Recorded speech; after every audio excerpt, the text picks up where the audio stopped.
Chers amis, Boker Tov, Veshem Hashem Naaseh, Venatzliach, en ce mercredi veille de Rosh Chodesh Elul, 16 du mois d'août et déjà 29 du mois de Menachem Av.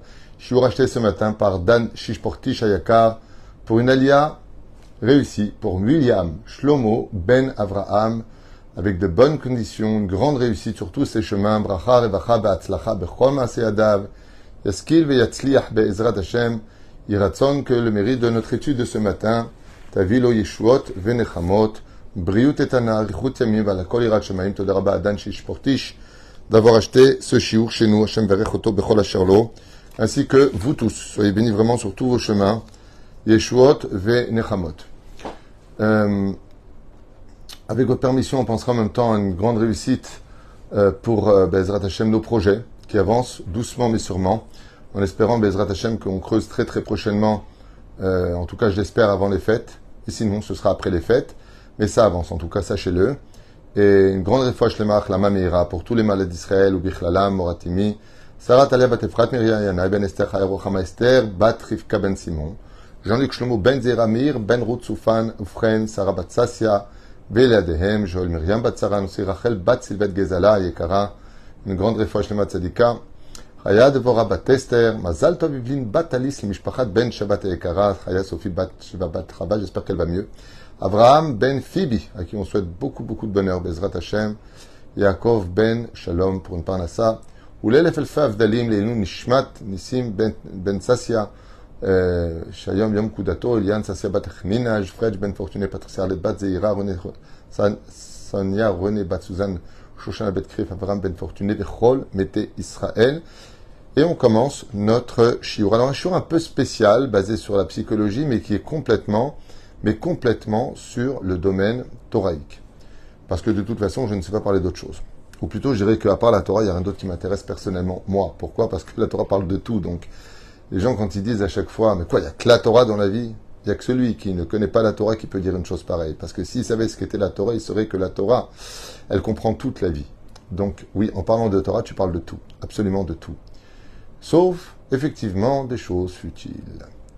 Alors, le shiur d'aujourd'hui va traiter d'un sujet qui me tient personnellement à cœur.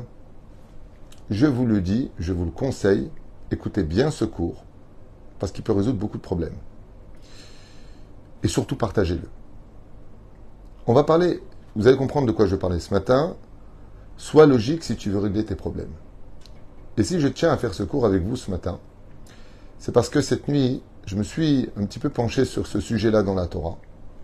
Et ce que j'en ai conclu, c'est le manque de logique qui nous a constamment fait tout perdre. Constamment. Prenons le cas d'Adam et de Ève. Akadosh Baruch Hu crée un couple. Il les met au Gan Eden. Et bizarrement, selon leur logique à eux, j'ai eu envie, je l'ai pris, quoi. Ils ont mangé de ce fruit qui était interdit. Sans aucun problème de conscience, sans aucune remise en question, sans quoi que ce soit. C'est-à-dire qu'ils ont pris quelque chose et se le sont attribués. Le pire de l'histoire, c'est que ils en sont même venus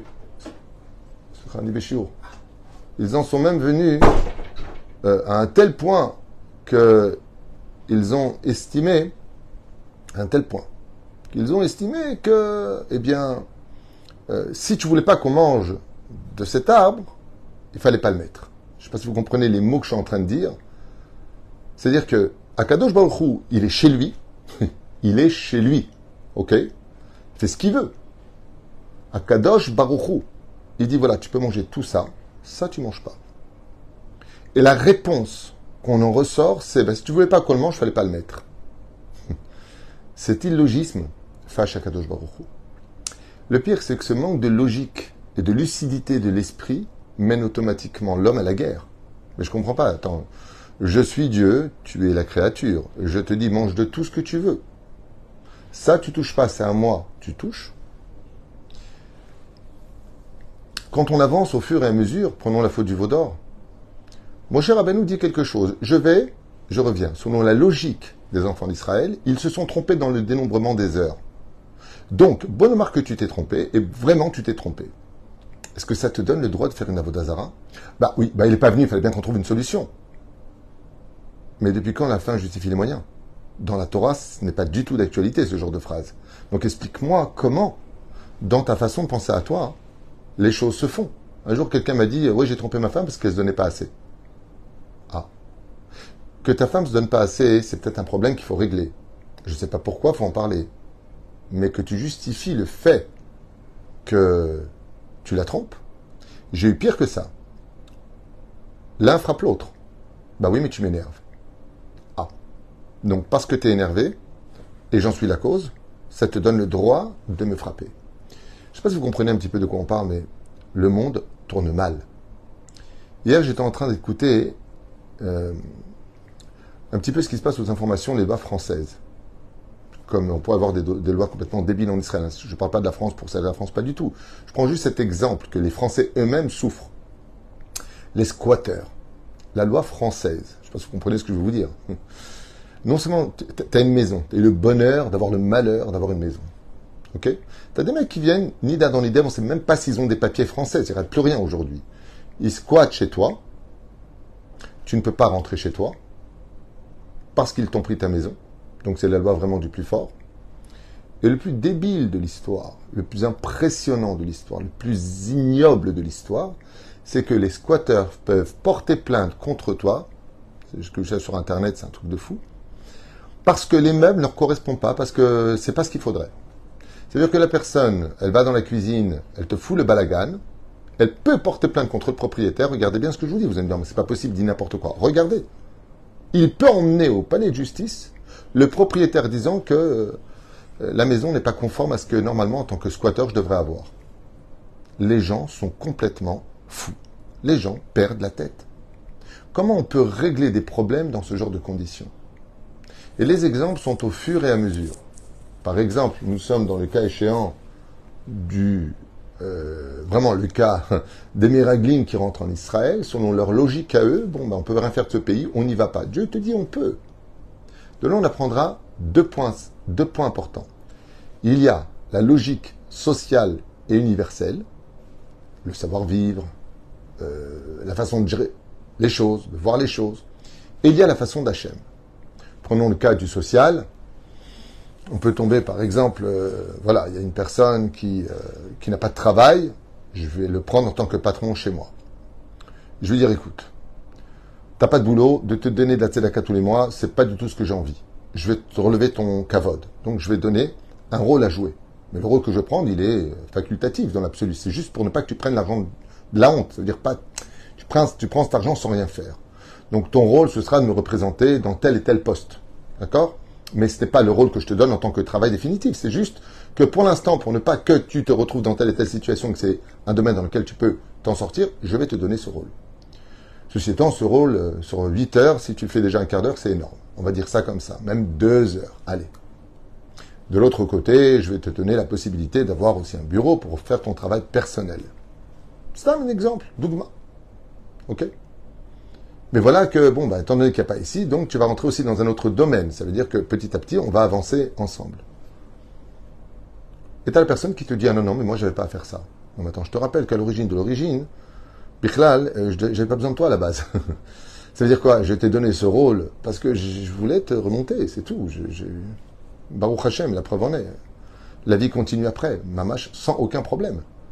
Mais la reine, comme j'ai eu des cas encore les semaines dernières, les semaines d'avant, le même cas, il y a eu ailleurs.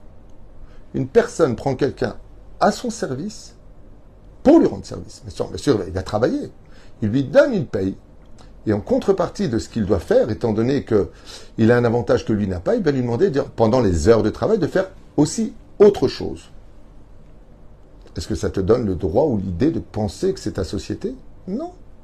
Comment les gens, ils arrivent à tout renverser?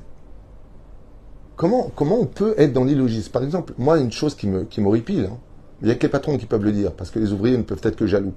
Mais, parce qu'un patron n'est pas jaloux de l'ouvrier, c'est ça que je voulais dire. Mais par exemple, tu as une grosse société comme Renault, je sais pas, qu'est-ce qu'il y a en France? Renault, qu'est-ce qu'il y a en France? Citroën, ok? Bon, tu as les ouvriers qui travaillent, ils sont payés pour leur travail. Ils sont payés pour ce travail. Ouais. On veut Pourquoi le patron il prend tant et nous on prend tant? C'est nous qui faisons le travail. Mais tu as été payé pour ça. Tu vas être envoyé. Tu es payé pour ce travail. Que tu mérites une prime, alors mérite-le. Demande une prime. Mais parce que le patron il prend tant, pourquoi nous on prend tant? Où est la logique? Où est la logique? Depuis quand on met l'un au niveau de l'autre? Depuis quand? Que le patron de lui-même veuille donner, c'est un bon patron. Moi, personnellement, je serais un très bon patron. J'ai plein d'ouvriers qui me font augmenter mon chiffre d'affaires. De moi-même, je viens leur donner une prime. Et que c'est eux qui exigent une prime? Non, non, non. Parce que vous êtes très facilement remplaçable d'abord et avant tout.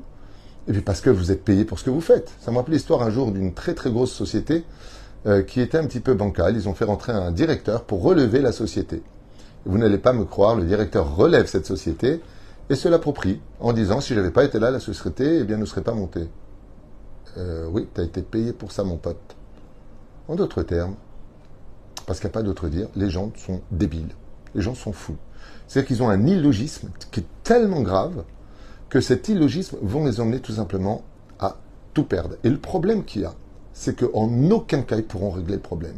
Avec quelqu'un qui vit dans une bulle d'illogisme total, dans son univers à lui, où il pense qu'il est logique, comme la plus grande maladie de sa génération et qui devient de plus en plus fréquente, les pervers narcissiques. Ils sont anti-logiques, antisociaux, ils sont dans leur bulle de logique dans laquelle ils se marrent de te créer des problèmes. Comme par exemple, tu fais un Shabbat Ratan, bon ben t'invites les personnes et puis tout le monde se mêle en te disant, enfin bon, c'est pas que ton Shabbat Ratan, t'es juste un invité, tu t'assois et tu te tais, on t'a pas demandé plus que ça. C'est-à-dire que là, de partout ça explose. Encore une fois, ce matin, rien qu'en venant au bureau, une femme qui était en porte-à-faux avec son mari ne savait plus quoi faire. Son mari est illogique, complètement illogique. Mais elle est logique. Alors je lui ai dit, tu sais, c'est un peu comme dans les couples ici, dans ce bureau, quand j'ai un couple en face de moi, la première chose que je recherche, c'est qui est le plus logique des deux. Parce que le seul qui pourra arranger les choses, c'est celui qui est logique. Celui qui vit dans sa bulle d'illogisme, dans son déni, dans sa médiocrité d'être bête, bien, il n'y a rien à faire avec lui. Parce que pour lui, il a raison. Donc, pourquoi j'arrangerais les choses? Mais dans le domaine social, t'as pas raison. Donc, si tu ne reconnais pas que tu as tort, tu ne peux pas arranger les choses. Est-ce que vous comprenez la gravité de ce qui se passe aujourd'hui dans la société de 2023 de l'ère vulgaire? Vous comprenez dans quelle situation on est aujourd'hui? Et ça peut toucher tous les degrés. J'étais religieux, j'étais tsniout, en fin de compte, ça m'a servi à rien, je me suis pas encore marié, alors je jette tout. D'où tu sors une telle logique? Quel rapport entre le fait d'être tsniout et faire la Torah et la mitzvot, qui est une obligation de la Torah, et le fait que tu n'as pas réussi quelque chose? Comment tu gères les choses dans ta tête? Babouche. Quel rapport? Quel rapport? Est-ce qu'une personne qui est mourante, qui doit se faire opérer à l'hôpital, elle dit non, je me fais pas opérer parce que j'aime pas la couleur des murs? Quel rapport? La Torah, c'est une chose, tes obligations sont une chose, et ton mazal, c'est autre chose. Pourquoi tout déplacer? La reine va à Torah Kdosha, et elle nous dit la chose suivante. Nous avons lu dans les parachutes précédents, Ve'asita et ayashar be'ene Hashem. Dans la Torah, Dieu nous met en garde.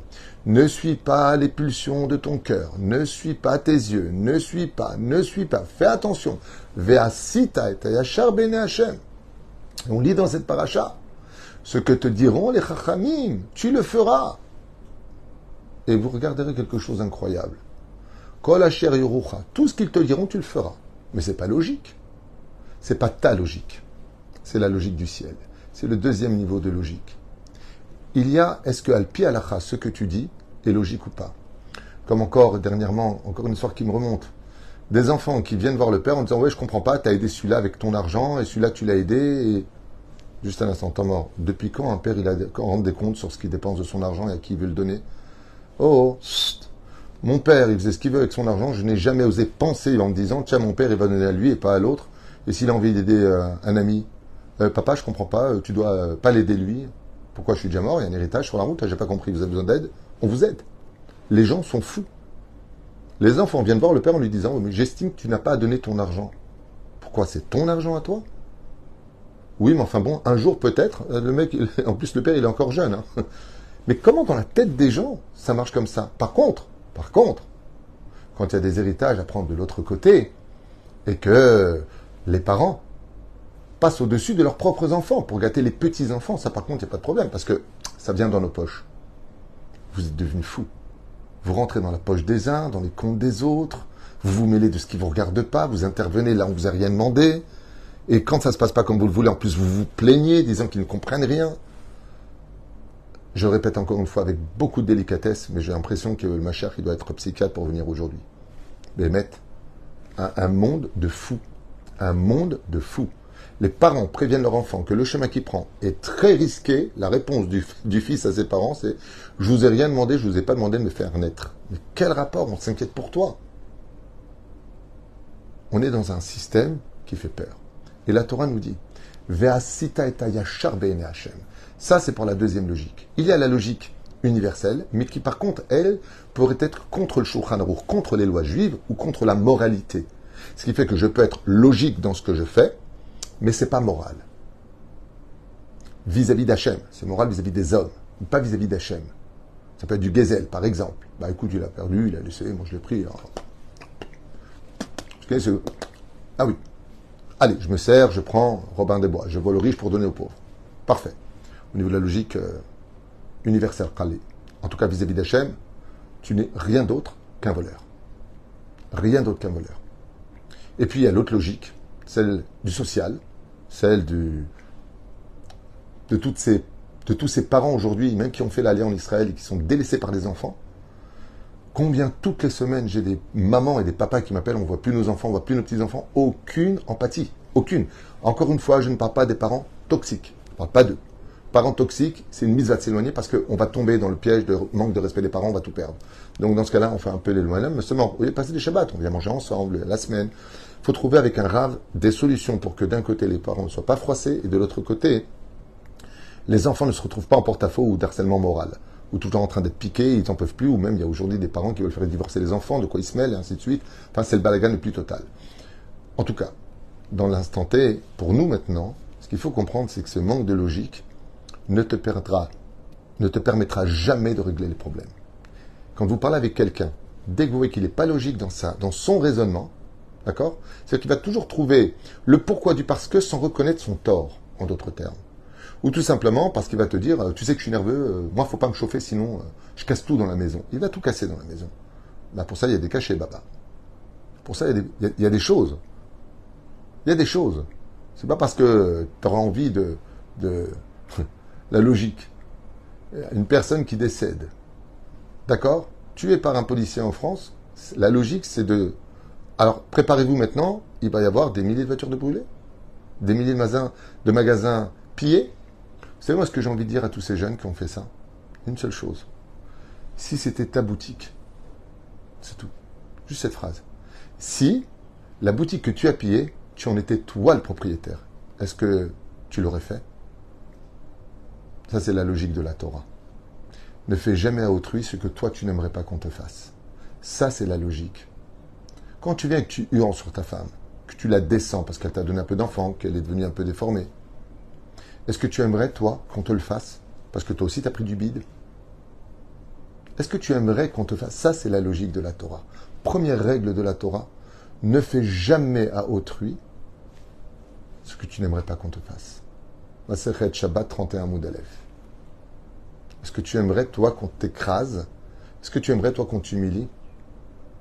Quand tu es patron et que tu as un ouvrier, et que tu lui parles comme un moins que rien, parce que c'est toi qui penses qu'il le paye, parce que tout passe par Dieu, en réalité. Est-ce que tu aimerais, si tu étais toi ouvrier, qu'on te parle comme un moins que moi, parce que tu es ouvrier? Un vrai patron, c'est celui qui sait faire de ses ouvriers des stars. C'est celui qui sait les remonter, leur apprendre le métier. Être au-dessus, c'est la plus belle des valeurs. Parce qu'on peut tirer les autres vers le haut et non pas les écraser. Ça, c'est la logique de la Torah. Quand on est moral dans la Torah, on peut résoudre le problème. Et c'est ce que je vous disais tout à l'heure. Avec les couples qui viennent, des fois les gens me disent « Mais pourquoi vous ne parlez qu'à moi ?» Je dis « Parce que vous êtes la seule personne qui est logique ici. Votre conjoint est complètement illogique. Il faut toujours le comprendre. Il faut le comprendre lui. Et le pire, c'est qu'ils influencent mal les autres, parce que leur version des choses est illogique. Et comme ils parlent aussi à des personnes qui sont dans leur bulle d'illogisme, eh bien automatiquement, ça fait des groupes qui s'en prennent à ceux qui ont peut-être raison. Et on se retrouve un peu comme Abraham Avinu, seul face au monde. Dans un monde où l'empathie, due à la société moderne d'aujourd'hui, qui nous apprend à être égocentrique et égoïste, eh bien nous isole de plus en plus. Comme tous ceux qui vivent dans la Torah, dans le monde de vérité, Et comme le dit la Gemara dans Sota même tête, Be'acharit hayamim, à Emet Yader, il n'y aura plus de vérité sur terre. Ça veut dire qu'il n'y aura plus de logique sur terre. Ce sera la loi du plus fort et ce sera la loi de celui qui sera le plus cruel. Voilà où on en sera à la fin des temps. C'est à ce moment-là, de cette obscurité absolument profonde, que viendra la lumière du Mashiach. Et vous savez ce que ça fait? Quand on vit dans l'obscurité la plus totale et que d'un coup on allume un phare énorme en plein milieu du visage, la personne est éblouie par un côté qui l'aveugle totalement et il a mal aux yeux. Ça, ce sera le chauffard de la fin des temps. Un des plus beaux cadeaux, Bezrat Hashem qui vient aujourd'hui, Mashiach. Un des plus grands cadeaux que nous allons recevoir va être le pire pour chacun de nous. C'est que Mashiach, il vient pour apporter la logique du monde d'en haut dans la logique sociale. Le monde sera rempli de la connaissance de Dieu, il n'y aura plus d'armes, donc il n'y aura plus besoin de blesser ni de tuer. On va vivre dans un monde de logique où tout le monde connaîtra ses frontières, son rôle à jouer, son poste à occuper. Et ainsi donc, on n'aura plus du tout tous ces problèmes où on pense qu'on peut toujours faire mieux que Dieu ou qu'en fin de compte, je t'ai eu parce que je t'ai menti, je t'ai manipulé. Ou pire encore, je n'ai même pas tenu compte de l'existence qu'il y avait un cœur qui battait dans ta poitrine. Il y a une époque, dans les années 80, c'était les belles années. On pouvait dire à l'autre, fais attention avant de tuer le cœur de l'autre, car tu es peut-être dedans. Aujourd'hui, tu peux être 10 fois dans le cœur de l'autre. La phrase qui peut en résulter le plus, c'est... La phrase qui peut en résulter le plus, c'est... Peu importe si je meurs dans ton cœur, ce qui compte, c'est que toi, tu crèves. Alors, c'est bien sûr pas le cas de tout le monde, hein, mais on n'est pas loin. Dans les couples, ça se déchiquette. L'éducation des enfants, c'est plus les enfants d'avant. Les relations de rabbinim et les élèves. L'élève qui vient et qui donne tout à ses élèves, qui les remonte du jour au lendemain, il est où? Passer dans une autre yeshiva, une autre synagogue. Ok, dis au revoir. Dis, voilà, je t'explique pourquoi. On a demandé à Pharaon l'autorisation de partir de l'esclavage du pays d'Égypte et dans les synagogues, on appelle ça des fidèles. Ouais, ils partent sans problème. Pars, bien sûr, tu n'appartiens pas au Rav, mais pars avec kavod. Pars en disant et expliquant au Rav pourquoi tu vas ailleurs. Et si c'est vraiment un bon Rav, il te dira, comme moi je le dis à tout le monde, si chez moi tu ne peux plus grandir, va ailleurs. On n'est pas des bergers et vous n'êtes pas des moutons. Mais de l'autre côté, juste un peu de savoir-vivre. Tout petit peu de savoir-vivre. Et vous, chers enfants, on parle beaucoup de parents toxiques. Mais vous n'êtes pas devenus toxiques. Est-ce que vous vous rendez compte? Vous êtes invité des fois chez la famille. Vous laissez un balagan pas possible dans les chambres. Sans problème. Mais par contre, chez vous, tout doit être nickel. Hein. Mais allant chez les autres, pas de problème de tout laisser crade. Combien de fois on m'a raconté ça dans ce bureau? Combien de fois, Raph, tu touches, je comprends pas. Ma fille, minutieuse à la maison, elle vient avec ses gosses à la maison, elle me laisse un balagan, mais un balagan digne d'un porc. C'est les mots des parents. Et j'aime ma fille, Rav Tuitou. Mais comment elle fait ça? Bémet, posez-lui les questions, je lui dis, j'en sais rien. Alors, c'est pas grave, hein, écoute, tu vois pas beaucoup les enfants, alors si à chaque fois que je viens, c'est pour faire aussi le ménage chez toi. Non, c'est juste du savoir-vivre, à passer à ta mère, c'est pas ta bonne. Au contraire. Je sais pas, nous, avant, on avait cette logique dans les années 80. C'était tellement évident, on allait, on faisait même le lit avant de partir, on prenait le balai, on balayait, on laissait une chaise propre, on laissait une chambre propre, c'était tellement évident. Aujourd'hui, non. Tu voulais me voir, il y a un prix à payer. Il y a même une femme qui m'a dit un jour, moi quand je suis invité, je suis une reine, je ne bouge pas une assiette. Ben, tu manques de savoir-vivre. Super. Parce que regardez ce que dit la Torah. Leman Tovecha Hashem. Dans les Télim qu'on lit tous les matins dans les Tachanunim, Akadosh Baruch Hu, il dit, à propos des gens qui sont logiques et qui ont du savoir-vivre, pour que tout le bien vienne chez toi, Tov veyachar Hashem, car Dieu est bon et droit, Alken Yore Chataim Baderer. Et il te montrera la faute sur ton chemin. C'est-à-dire où sont tes erreurs. Mais pour cela, il faut que tu fasses d'abord ce qui est droit aux yeux d'Hachem et que tu sois propre aux yeux de la société dans laquelle tu vis. Si ce n'est pas le cas, tu vas droit dans un mur. Et c'est ça que je vous laisse pour ce chiour. Je vous demande vraiment de l'écouter, de le méditer, de l'écouter en famille, sans vous regarder, sans vous blesser, sans vous montrer du doigt. Mais faites une grande teshuva, parce que si c'est une fois de plus Elul qui rentre ce soir, Rosh Chodesh Elul ce soir, pour Adon Asilichot, oh j'adore, écouter le chauffard et dire ça y est, les fêtes sont finies. Alors la vérité, on passe notre temps à ressembler à quelqu'un qui va déféquer aux toilettes avec tout le respect que je vous dois, puis une fois qu'il a fini, il reste toujours assis sur le trône des toilettes, pensant qu'il est dans le meilleur endroit du monde. Non. Non, non. Débarrassons-nous de ce qui sent mauvais chez nous pour devenir Bezrat Hashem, quelqu'un de bon et qui sont bons à l'extérieur de notre médiocrité, de la bulle dans laquelle on vit de façon complètement illogique. Avec toujours, tu m'énerves, tu me fais, c'est de ta faute, c'est de toi, tu me... Stop, stop, stop. Changez tout simplement votre cœur. C'est marqué. Le Mashiach viendra changer des cœurs de pierre en cœurs de chair. Et je crois qu'aujourd'hui, il n'y a même plus une seule famille qui n'est pas touchée. Encore un ami à moi qui me racontait qu'il était proche de sa fille toute sa vie. Et pour une histoire, sa fille ne lui parle plus. Une petite histoire. Le pire, c'est que même à la table de Shabbat, en face de son père, elle ne lui a pas dit un seul mot. Il faut vraiment être quelqu'un de très mal à l'aise dans sa propre vie et dans ses propres chaussons pour réagir ainsi. Nous avons, punaise, nos pères nous frappaient, crachaient, le machin. Papa, tu as besoin de quelque chose? Papa, c'était les parents, c'était les parents. Les enfants, c'était les enfants. Voilà, c'est ce que je voulais partager avec vous, ça me tenait à cœur parce que il y a aussi des choses super autour de nous, il n'y a pas beaucoup de mariage, il y a aussi des gens qui s'aiment et des gens bien, ok? Mais faites attention au son de cloche. Et mon dernier message, ne vous laissez plus manipuler par tous ces gens qui vivent dans un illogisme. Et c'est pour ça qu'il faut avoir un rave. C'est marqué dans le paracha de la semaine, Tzedek, Tzedek, Tirdof. Il y a ton Tzedek, il y a le Tzedek de la Torah. Va voir ce que dit la Torah avant de prendre en compte toutes les bêtises qu'on peut te dire à tes oreilles et qui emmènent la société vers sa perte la plus totale avec des gens qui sont on ne peut plus malheureux au point de ne même plus attendre le Melech HaMashiach.